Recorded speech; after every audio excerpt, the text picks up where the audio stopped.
blindness, and visual impairments. As a first responder, you may be called to assist a person who is blind or has a visual impairment. A person may be considered legally blind and still have some sight, while others are totally blind. Some people with visual impairments experience sensitivity to light. As with all people, the abilities of people with visual impairments vary, and you'll want to talk with the person to determine the best way to help them. Consider what it might be like to have someone enter your home that you do not know and you cannot see.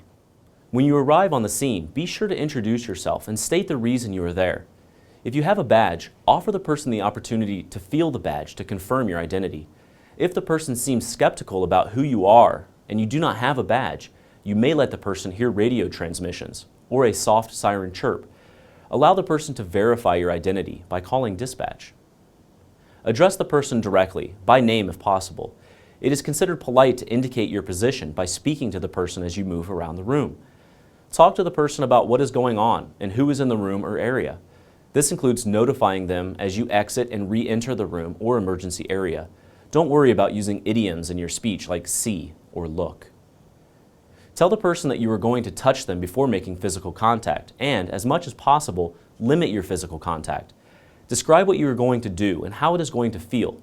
You can assist people with visual impairments to be more comfortable with the medical equipment you are using by, whenever possible, allowing the person to touch the equipment that you are going to use. Remember, some people may not know what you are talking about as they have never seen the instrument. Also keep in mind that eye responses may not be valid signs of traumatic brain injury.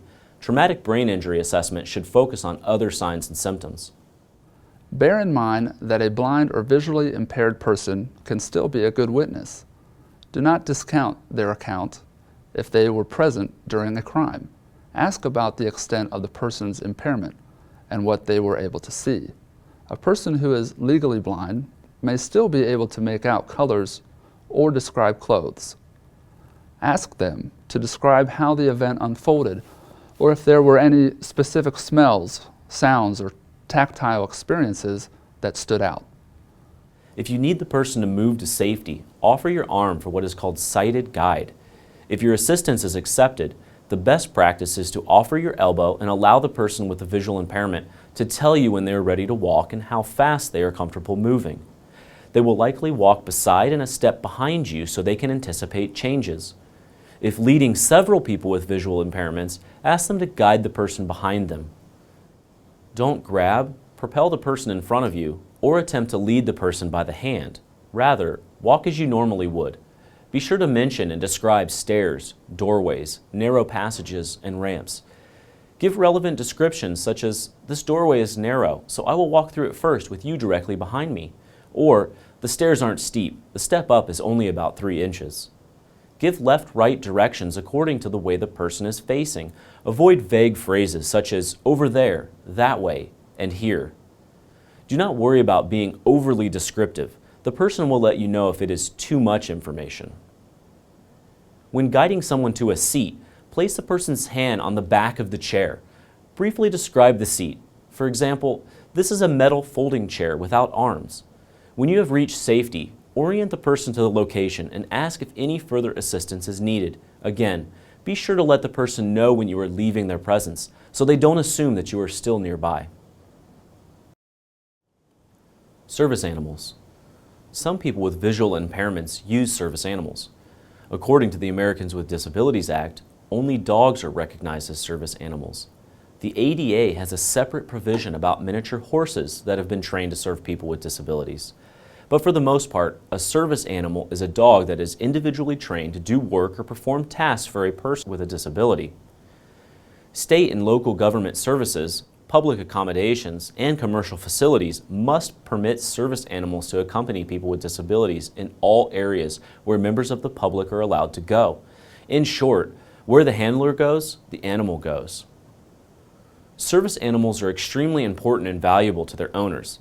The handler and animal should not be separated except in rare cases. A service animal should never be abandoned at the scene of an emergency or simply dropped off at a shelter. Care for a service animal as you would a small child.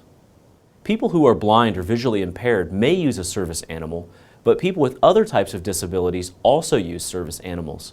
Service animals can help people with a variety of disabilities, including visual impairments, deaf and hard of hearing, mobility impairments, autism, seizure disorders, and mental illnesses. Dogs whose sole function is to provide comfort or emotional support do not qualify as service animals under the ADA. However, a service animal may be trained to remind a person with mental illnesses to take prescribed medications, or calming a person with post-traumatic stress disorder during an anxiety attack. Animals who perform tasks such as these are protected by the ADA. Service animals must be harnessed, leashed, or tethered unless these devices interfere with the service animal's work or the individual's disability prevents using these devices. In that case, the individual must maintain control of the animal through voice, signal, or other effective controls. Protection is not part of a service animal's responsibility. Dogs that are used for service work are bred, trained, and selected for their stable temperament. Most of the really good service animals trained at solid facilities, trained by people who really know the craft, most of those animals are not going to be aggressive. If you run into an aggressive, particularly a guide dog, that's somewhat of a novelty or an anomaly, really. By and large, the first responder has nothing to be afraid of. Service dogs come in all breeds and sizes. Sometimes they may be wearing a harness or a vest identifying them as such, but this attire or any other form of identification is not required. So how can you tell if a person's dog is a service animal or a pet? When you arrive at a scene, scan for a harness or vest that may be hanging near a door. To find out if a dog is a service animal, the law permits you to ask these two questions only. Do you need the animal because of a disability? What tasks related to your disability has the animal been trained to do? If the person can answer these questions, then it is a service animal. When in doubt, take the person's word for it and treat the animal as a service animal. Here are a few things you can do to enhance safety and minimize stress when helping a person who uses a service animal. Move slowly but normally. Rushing toward the handler may alarm the dog. Avoid making direct eye contact with the dog, and if possible, simply ignore the dog. Keep your tone and voice calm and volume normal. If possible, minimize the number of people that enter the home or surround the handler. Do not grab or reach quickly for the dog, its leash, or its harness, especially if the dog is near its handler. If you must lead the dog, lead with the leash, not with the harness. If you grab the harness, the dog will try to lead you. This will likely undo costly specialized training and result in the animal no longer being able to help its handler. If a service animal is injured, only a first responder or someone known by the handler should transport the dog to a veterinary facility of the handler's choice. If the handler is not able to give direction, the first responder should take the dog to a veterinary facility where emergency care or boarding has been prearranged. If you do not know the location of this designated facility, be sure to ask your supervisor.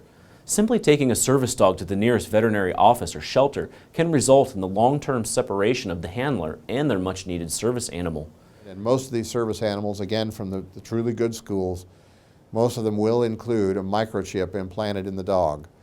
And at least it gives the address of the school who owns the dog, if not the actual handler. And so you may be able to call the school itself, and it has staff on hand who can advise you as to the best way to deal with the dog until things can sort of normalize out or smooth out if they're going to or whatever.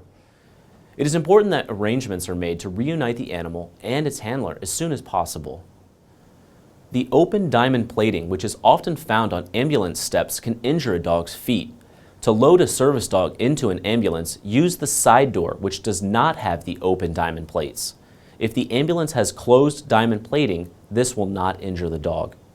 It is recommended that you load the dog last and unload it first, as this minimizes risk of injuring the animal and gives you needed space for maneuvering equipment. You may be asked to hold the dog while the handler is being loaded or unloaded. If this is the case, remember to lead with the leash. Never hold the harness. In cases where transporting the dog with the patient causes legitimate safety concerns for all involved, such as a medvac situation, it is okay to temporarily separate the service animal from its owner. However, it is imperative that the first responder or someone known to the victim transport the animal to the hospital and reunite the team as quickly as possible. You may encounter a situation where a person is injured and as a result is unable to control their service animal. Under the ADA, you are not required to do anything with the animal, but remember that the service animal is extremely important to its handler. With this in mind, take care of a service animal as you would a child of an injured parent. For more information about the ADA's guidelines for service animals, as well as other resources pertaining to this training, be sure to visit our website at www.go.osu.edu/firstresponders.